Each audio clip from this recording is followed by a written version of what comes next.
To Scott Walker's run for the White House. The governor getting some big news today on the road in the John Doe investigation. It has been a busy travel week for the governor. Our Charles Benson has been the only local reporter on the road with Walker, from Wisconsin to South Carolina and today to New Hampshire. Charles joins us this evening with today's big news. Charles?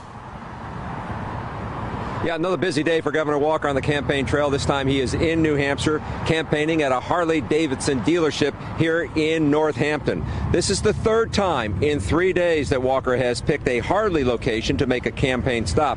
He uses it as a background to talk about his record in Wisconsin. But as you mentioned, the governor got some good news back home today. The state Supreme Court, by a vote of 6-2, in essence ended a secret John Doe investigation into whether Republicans in Walker's campaign illegally coordinated with conservative groups in winning the 2012 recall election. Walker was not surprised by the decision. We talked about that and his message during the first week of the campaign.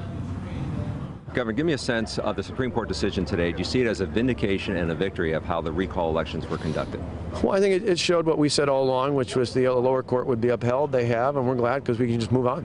You talk about on the campaign trail that you're for this and for that. Mm-hmm. What do you say to people who say, but he's against immigration reform, against minimum wage, against unions? No, I'm for workers. I'm for taxpayers. I've been pro-worker. I've been pro-taxpayer. I've been in a position that put the power back in the hands of the hardworking people of our state. And when it comes to all the other issues, we're going to talk about positive ways to go forward. So Governor Walker wrapping up 2 campaign stops here in New Hampshire. He's on his way to Boston right now for a big fundraiser. Coming up on Live at 6, we'll tell you what a former U.S. Senator says the governor needs to do to win here in the Granite State. We're live in Northampton, New Hampshire. Charles Benson, today's TMJ4.